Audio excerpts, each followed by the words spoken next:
Hey, Olive, Arlo, and Frank. It's Grandpop. I'm in Watson at the Mayo Clinic. And I had more time than I thought before my appointment, so I'm going to do another chapter. We're going to do chapter 16 of the book of Numbers. And let me see, let me mark this before I jump in. Chapter 16, verse 1 says, Now Korah, son of Izhar, the son of Kohath, the son of Levi, and Dathan and Abiram, the sons of Eliab, and On, son of Peleth, who were Reubenites, took men and rebelled against Moses, along with some of the Israelites, leaders of the community chosen from the assembly, famous men. And they assembled against Moses and Aaron, saying to them, You take too much upon yourselves, seeing that the whole community is holy, every one of them, and the Lord is among them. Why do you exalt yourselves above the community of the Lord? So they're saying the same thing that Aaron and Miriam were saying, like, nah, you're not the only one here who can speak for God.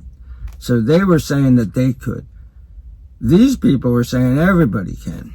So this is like the communist manifesto of the Israelites in the wilderness. Like, yeah, everybody's a spokesman for God.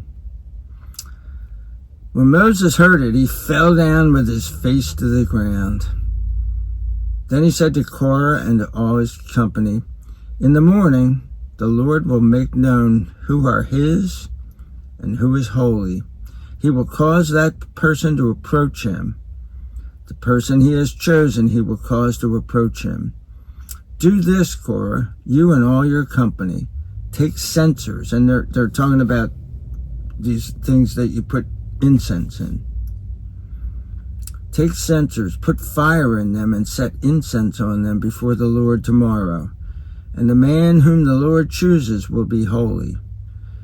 You take too much upon yourselves, you sons of Levi, Moses said to Korah. Listen now, you sons of Levi. Does it seem too small a thing to you that the God of Israel has separated you from the community of Israel to bring you near to himself, to perform the service of the tabernacle of the Lord, and to stand before the community to minister to them? He has brought you near, and all your brothers, the sons of Levi, with you. Do you now seek the priesthood also? Therefore you and all your company have assembled together against the Lord. And Aaron, what is he that you murmur against him? Then Moses summoned Dathan and Abiram, the sons of Eliab. But they said, We will not come up. It is a small thing that you have brought us up out of the land that flows with milk and honey to kill us in the wilderness. So God is taking them to a land of milk and honey, but they have reversed it. They're saying, yeah, you took us from a land of milk and honey, but remember, they were slaves.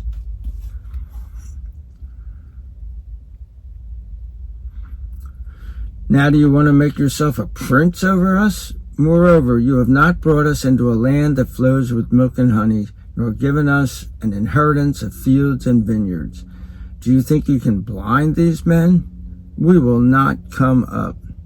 Moses was very angry, and he said to the Lord, Have no respect for their offering. I have not taken so much as one donkey from them, nor have I harmed any one of them.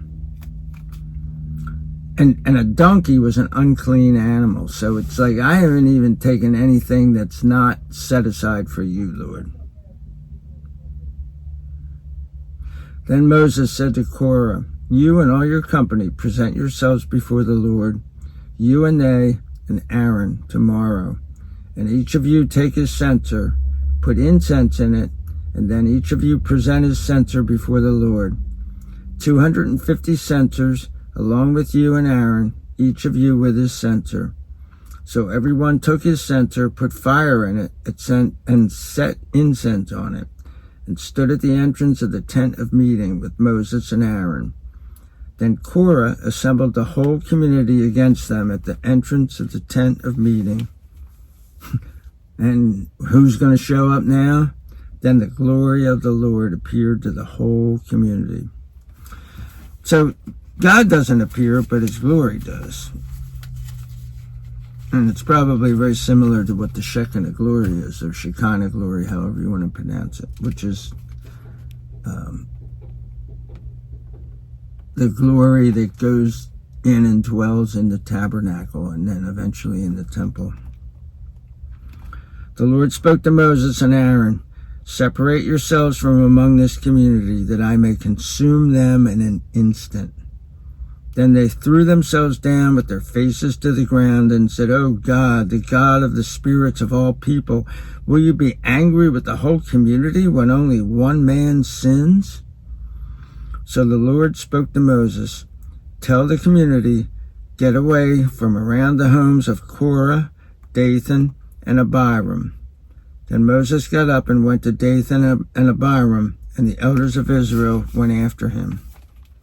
And he said to the community, "Move away from the tents of these wicked men, and do not touch anything they have, lest you be destroyed because of all their sins." So they got away from the homes of Korah, Dathan, and Abiram on every side.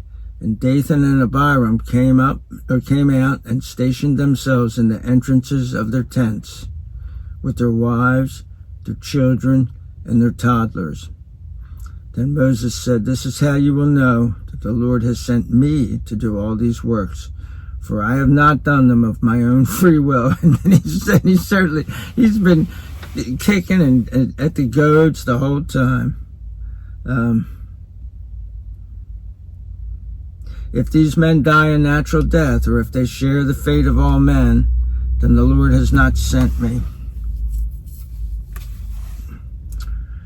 But if the Lord does something entirely new, and the earth opens its mouth and swallows them up along with all that they have, and they go down alive to the grave, then you will know that these men have despised the Lord.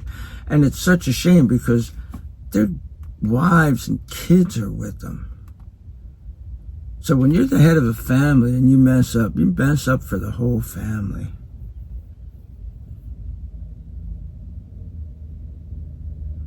When he had finished speaking all these words, the ground that was under them split open, and the earth opened its mouth and swallowed them, along with their households, and all Korah's men and all their goods. They and all they had went down alive into the pit, and the earth closed over them. So they perished from among the community. All the Israelites who were around them fled at their cry, for they said, "What if the earth swallows us too?" Then a fire went out from the Lord and devoured the 250 men who offered incense. Yeah, God doesn't mess around. Now we're going to look at the atonement for rebellion. The Lord spoke to Moses, "Tell Eleazar, son of Aaron the priest, to pick up the censers out of the flame, for they are holy, and then scatter the coals of fire at a distance. As for the censers of these men who sinned at the cost of their lives, they must be made into hammered sheets for covering the altar, because they presented them before the Lord and sanctified them. They will become a sign to the Israelites." So Eleazar the priest took the bronze censers presented by those who had been burned up, and they were hammered out as a covering for the altar. It was a memorial for the Israelites that no outsider who was not a descendant of Aaron should approach to burn incense before the Lord, that he might not become like Korah and his company, just as the Lord had spoken by the authority of Moses. But on the next day, the whole community of Israelites murmured against Moses and Aaron, saying, "You have killed the Lord's people." It's so much mishigash. So, when the community assembled against Moses and Aaron, they turned toward the tent of meeting, and the cloud covered it, and the glory of the Lord appeared. Then Moses and Aaron stood before the tent of meeting. the Lord spoke to Moses, "Get away from this community so that I can consume them in an instant." But they threw themselves down with their faces to the ground. Then Moses said to Aaron, "Take the censer, put burning coals from the altar in it, place incense on it, and go quickly into the assembly and make atonement for them, for wrath has gone out from the Lord. The plague has begun." So Aaron did as Moses commanded and ran into the middle of the assembly where the plague was just beginning among the people. So I don't know what this plague is, but it's some sort of disease. So he placed incense on the coals and made atonement for the people. He stood between the dead and the living, and the plague was stopped. Now 14,700 people died in the plague, in addition to those who died in the event with Korah. Then Aaron returned to Moses at the entrance of the tent of meeting, and the plague was stopped. Yeah, he certainly doesn't play around. And when he commands us to do something, we're supposed to do it. So anyway, see you next time. Peace out.